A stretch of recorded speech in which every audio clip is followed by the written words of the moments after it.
this week's episode of the Right Way Podcast. I'm Shayla Wright, and today we're going to talk about something that's near and dear to my heart, which is children and mental health.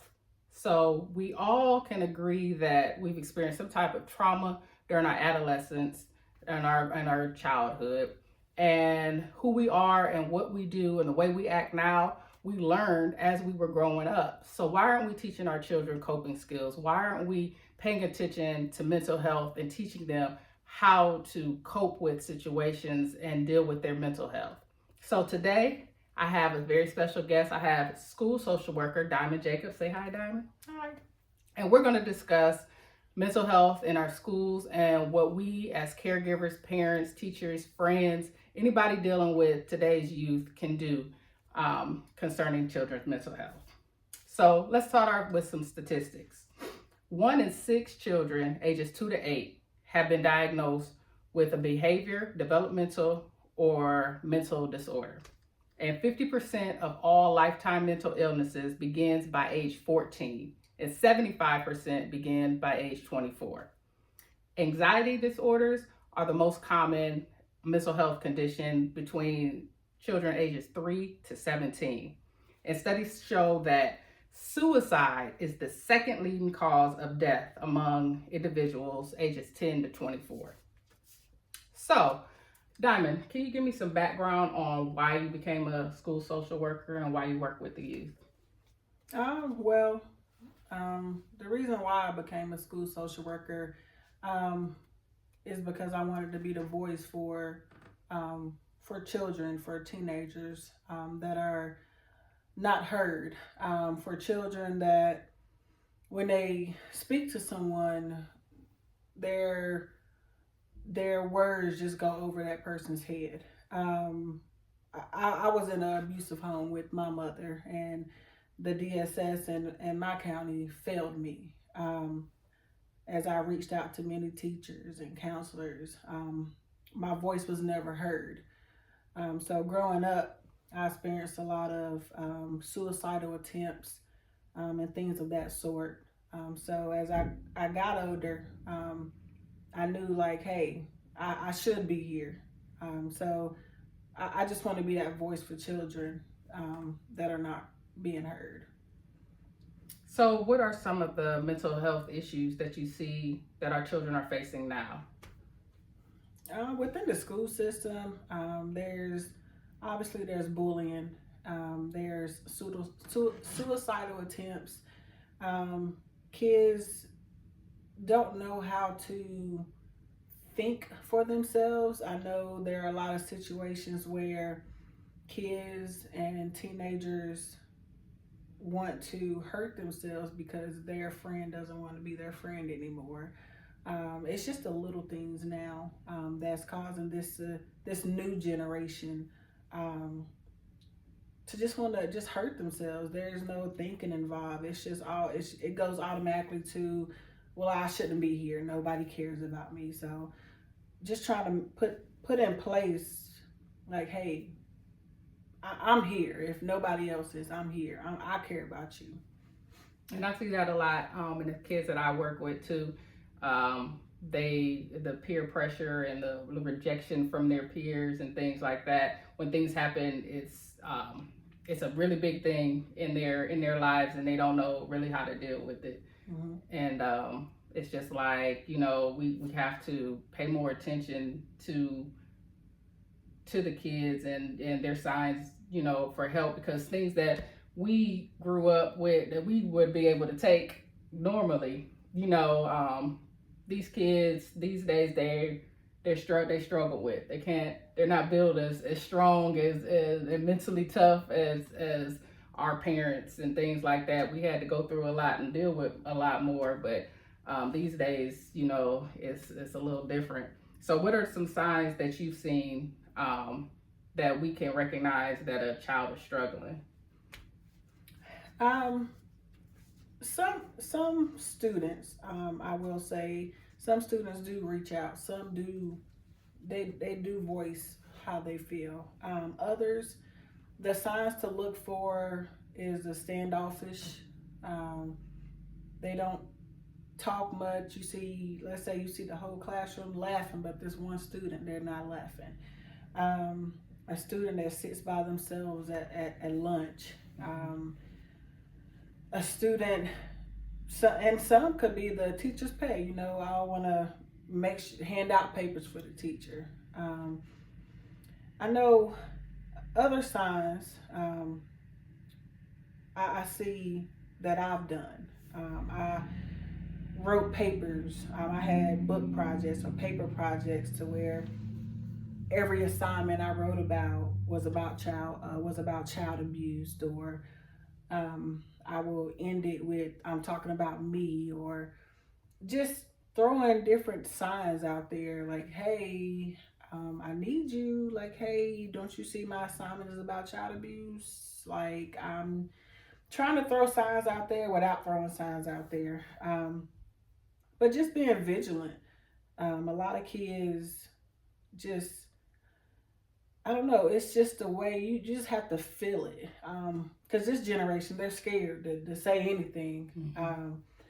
So just getting to know the students. Just really, yeah, just getting to know the students. Yeah. Yeah, that rapport is important to know when they are acting out of character, or just to notice that they're doing different things.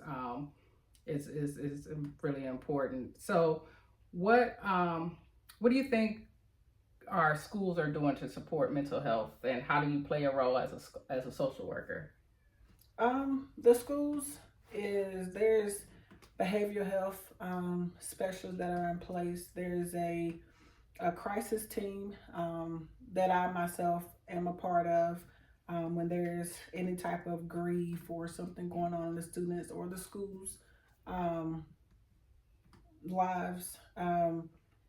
There is within the school system. There's the crisis, the mobile crisis team, wherever you are, they will be at. So, and that's very important too. The mobile crisis, a lot of people can't always be there in person. They can't always be at that facility, but with the mobile crisis team, they're able to come to you. But just anybody, I want to say that everybody in the school system, see something, say something. But everybody should be there to help everybody. So, I'm a parent of a preteen right now, and I've noticed changes in their in their attitude, their mood, and things like that. And I know that a lot of the changes that occurs during middle school and things, a lot of them are normal. But what would your advice be to parents who are concerned about their child's mental health outside of the normal kind of growing pains and things like that? I would say as far as having a preteen, just have that conversation with your kids, preteens, school age kids. Just have that conversation. Be open with your child, so that they are able to communicate with you. Always, if you feel as though like, hey, this ain't normal. I don't know. I think I should get them evaluated. I mean, I say that because a lot of people don't like evaluations on their children. They don't want the doctor or a therapist or someone to say, hey, well, your child has this. I believe your child has that. I believe your child needs to be on medication. All that stuff is okay. A child being on medication doesn't always mean that child's going to be on medication all their lives. But just having that open communication, maybe if you feel like something's not right, doctors say, hey, this is not right. Evaluations are always there. It takes a village. Mm-hmm. Mm-hmm. And even therapy and evaluations, even putting them in therapy to just kind of help with their transition of growing up, because just like we go through changes, kids go through a lot of changes, and a lot of times I found that they don't necessarily know how to voice how they're feeling or what they're feeling, or they're kids, so their brains aren't fully developed and they can't really process the things that are going on in their lives. So I agree that getting them evaluated, or just that even, somebody else to talk to, or that professional to talk to kind of guide them through just life, and teaching them those skills would greatly benefit them. So how do you address, I'm all about trying to get rid of the stigma in mental health. And you said something earlier that some kids don't say anything because, kind of a fear. They don't want to be made fun of. They don't want to, let people know what's really going on at home, or, things like that. So they don't want that like negative attention. So how do you overcome that, like that stigma around, the child that feels like, I don't feel like I fit in, or something's happening at home, or I'm sad, I'm depressed, I'm anxious. How do you address that stigma and get them comfortable to come to you for help or to talk to you? So with having a middle and a high school, I'm in an environment where, like, hey, I'm kind of stuck in my ways. I'm trying to figure out who I want to be, what I want to be. So middle and high schoolers don't always approach people how they, I don't know, they're kids. So with myself, when I have to talk to a middle schooler or a high schooler, I relate to them. There are some things that I've come across with some students, like, hey, okay, just forget that I'm a social worker. Hey, I'm just diamond right now. Hey, I've been there. I've done that. I've overcame that. This is how I did it. I'm not telling you should do it the same way. But you can always overcome anything.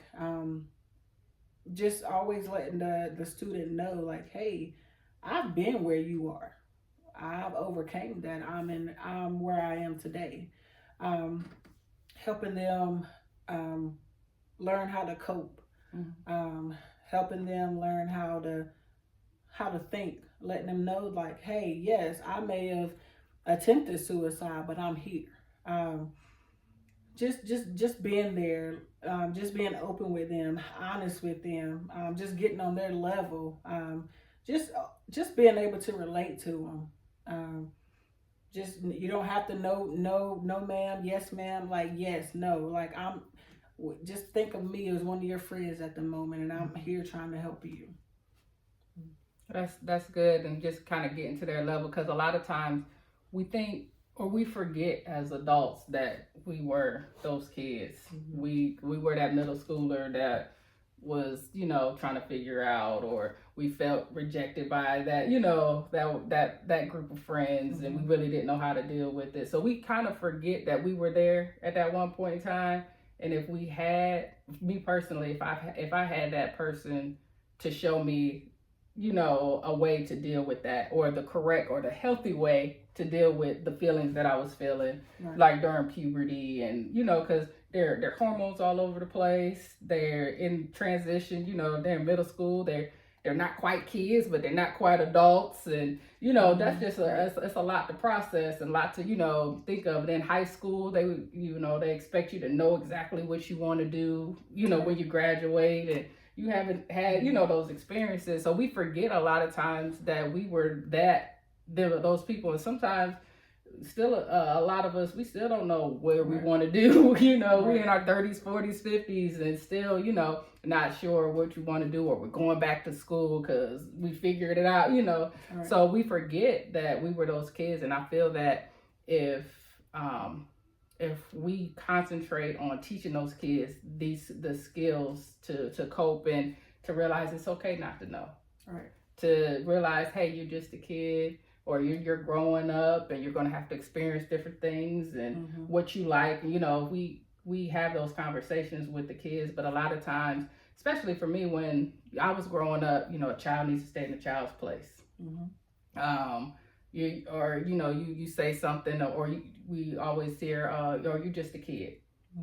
So we kind of invalidate their feelings, and we grow up as adults, to think, that those feelings, don't matter. We don't know how to process them. So I believe that child mental health is like the foundation.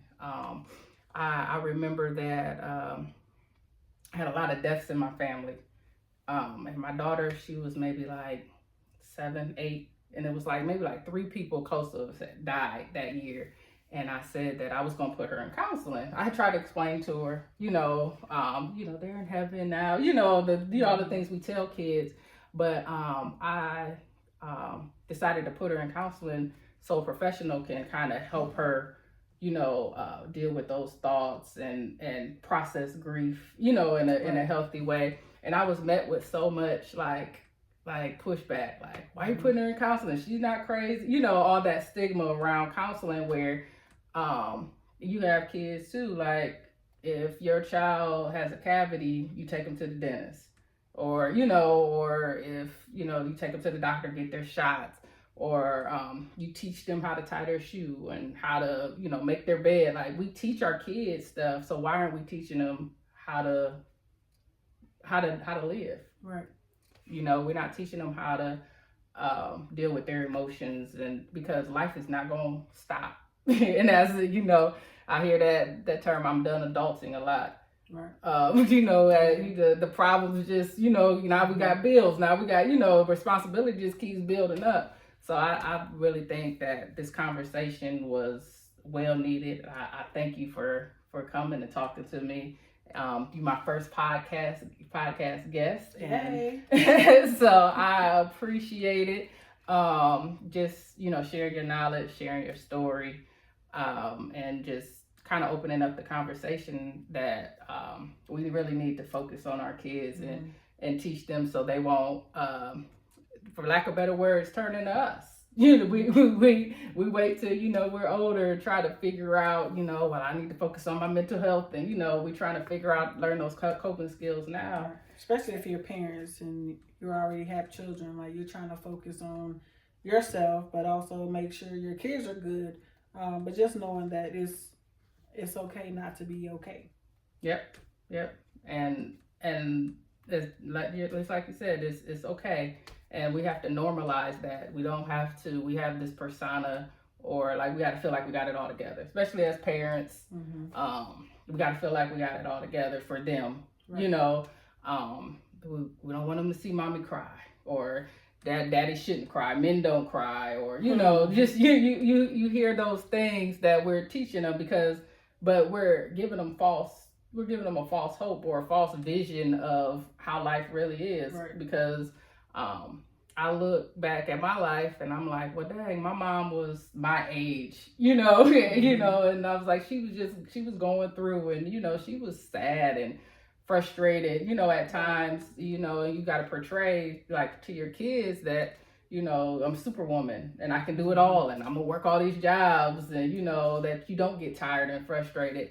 And I'm not saying we have to let our kids in our business, but I think that we should really show them that it's okay, that we go through things too, but we have to teach them how to go through them. Right. It's okay to communicate. Yep.